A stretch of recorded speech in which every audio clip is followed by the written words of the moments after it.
Don't be scared. Come on. Hey, hey, Giannis. I guess just for you, taking a look at what the bench was able to do tonight, I think 43 points from the bench. Just what kind of energy did they bring tonight? Want the Hulk voice or Giannis voice? Let's go Giannis voice. No, I feel like with the second unit, the ball was moving. Guys was getting involved. A lot of energy. Cam was unbelievable today, offensively, defensively. Bobby brought energy, physicality, made shots for us, gets us going. We just, in the second unit, we cannot hold the ball. We just want to move the ball, get everybody involved, get to our spots, make sure PC gets involved and gets open shots. Marjan wasn't played today. Marjan is a big key in the second unit of making it as tough as possible for whoever he's guarding, because defensively is a nightmare. And offensively, he crashes the boards all the time, makes play for himself, shoots open threes. So coming in the second unit, I feel like in this game, brought so much energy for us, and we gotta keep on doing that, not just for this game, for the next game too. This is what the second unit does. We try to get everybody involved. We don't try to do it ourselves, and it's a good feel, it's a good rhythm, and we gotta keep it going.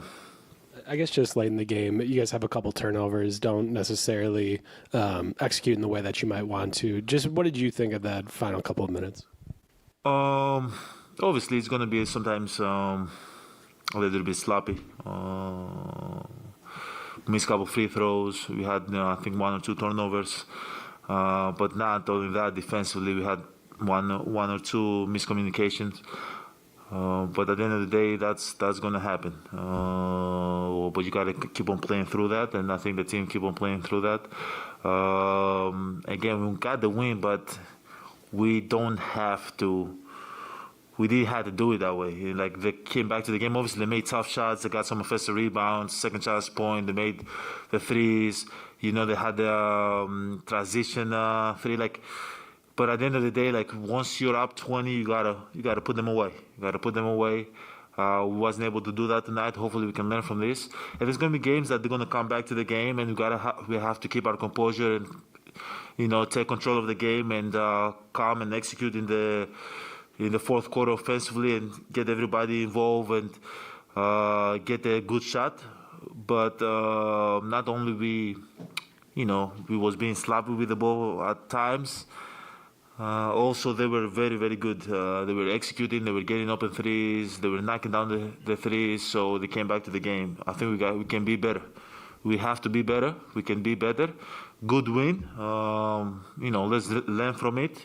Keep on building good habits, and hopefully next time we're in the same position, we can kind of put them away and don't make it difficult for ourselves. Yeah, obviously you've been to the free throw line late in games to win games quite a bit. But just to come back late after missing those two, then to hit two, just what was the thought process? I hit three. And three late, yeah. Thank you. I have a thing that I do. I gotta trust my work. I want to knock them down. It's almost, I'd rather miss 5 easy layups. Actually, no, let's not say 5. I'd rather miss 2 wide open layups than miss a free throw.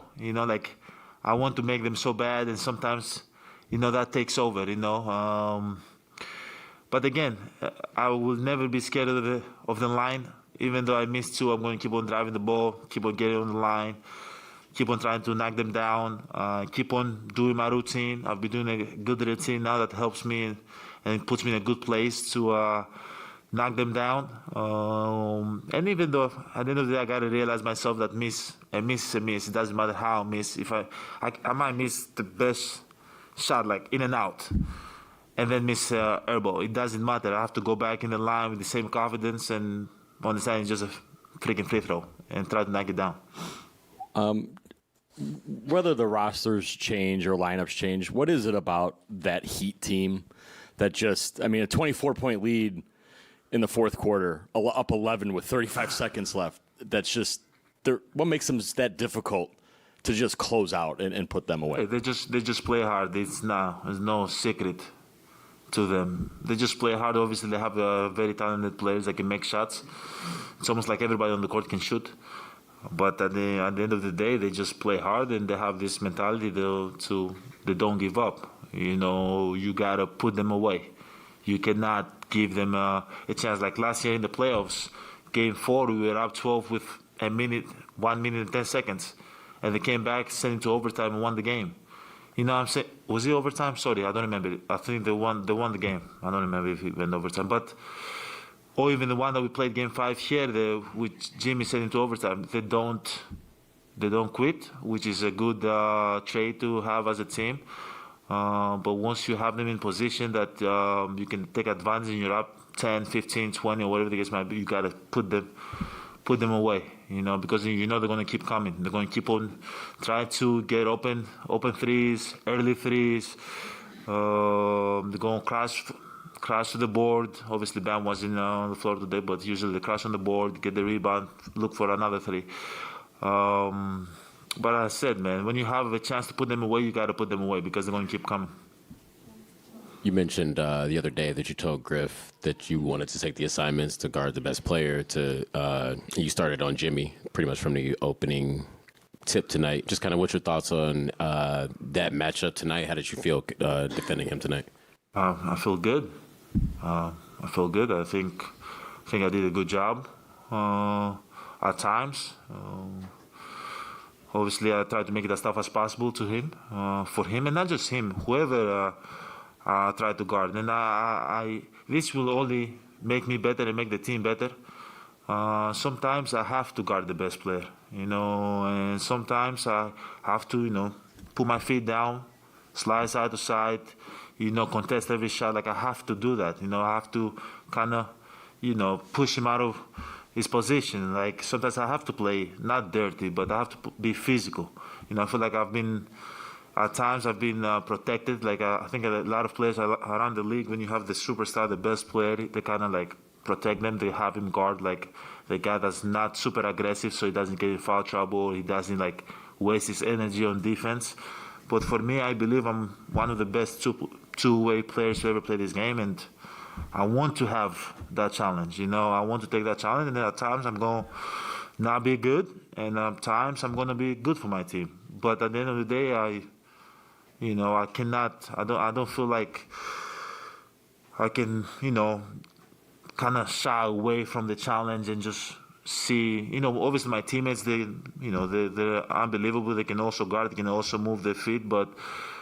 You want to be able to, when you go back home, know that you gave everything for the game and you gave everything to stop the other team best player. And sometimes that means that you have to take the challenge and you have to do it yourself. And for me this year, the first game, I had a chance to guard Embiid for a couple possessions, which I loved it. I don't remember the last time I guarded him, probably for years. And today I had a chance to guard Jimmy after 3 years. The last time I guarded him was in the playoffs of 2021 or whatever, in the first round. So I'm happy. I'm happy that coach is giving me allowing me to take that challenge, and I hope that I can, be good for my teammates. Speaking of Coach Griff, he said earlier Giannis is the heart and soul of this team, but Chris is the glue. Talk to me about how Chris changes the team's offense in games like tonight and overall. Obviously, like with Chris, you know how the spacing is going to be. He kind of takes his time. He puts everybody in position. He's a tremendous playmaker, and I think throughout his years with the Bucks, he's improved every single year in that. He's extremely vocal, and he tells us where to go and exactly what to do for him or how we can be successful on the court. So I definitely agree with Coach Griff. He's definitely a glue whenever he's on the floor. I think we just kind of have a different swag, a different energy. So yeah, I agree. And just one quick follow-up: did you find yourself channeling your inner Hulk tonight? Yeah, at times. I'm doing this for my kids, man. So we leave tomorrow, we go to Toronto, play in the NBA, play a lot of games. We're busy. Just gotta do this for my kids. Giannis, what kind of energy was out there tonight related to the fact that for months Miami was a team that wanted to get Dame, and you guys are the team that wound up getting Dame? Did that add anything to tonight's matchup? For me personally, no, Steve, I'm not gonna lie. Maybe I don't know if Dame was thinking about that, or the Miami players were thinking about that. But for me personally, it didn't add no extra energy or extra juice. But for sure, I'm so happy that he's on our team and he's not with them. Because he will the challenge of beating a team, the Miami Heat, with Dame, it's hard. It definitely, if he was over there, he'll take them to another level. The same way that he's now with us, he's taking us to kind of different levels. So I'm happy that he's lacing up his shoe and he's getting ready to play the game with us. There was a moment where Hero took a shot post-whistle, Yes. and you swatted the ball away from the basket. And we see that a lot. But he started clapping. Looked like there were some words. Anything you can tell us about that? I don't know. He was just play hard. Yeah, he was clapping, kind of. How can I say, sarcastically. But at the end of the day, I don't take it personal. And this is what I do. I've played hard basically my whole life. I've tried to put everything I have in the game. And, sometimes people gonna like it, sometimes people not gonna like it. And at the end of the day, this is how, I feed my family, and this is how I've been successful in this league, and this is how I've won in this league. So I'm just gonna keep on doing me, So some people gonna like it, some people not gonna like it. But at the end of the day, Tyler Hero is great talent. He's from Milwaukee too. Yeah, he's from Milwaukee, I think. Yeah, I think I saw him before he went to the league. So I wish him nothing but the best. Y'all are on the second night of a back-to-back. Did that have any impact on that fourth quarter? Was there any running out of gas or anything, or was it just them making shots and y'all not executing? Maybe it did. I think guys are, in shape. It's the first back-to-back. It's not like it's number 10 back-to-back. It's not like December, January where you're tired. This was the third game of the season. This is the third game of the season. So I think guys still have that extra juice. So no, I don't think it was guys were tired. I think we have to do a better job executing. And sometimes being tired is not going to be an excuse. We have to figure out the way to execute offensively and defensively to, disrupt their offense and take them out of rhythm, out of spots, and make it tough for them. Thank you, guys.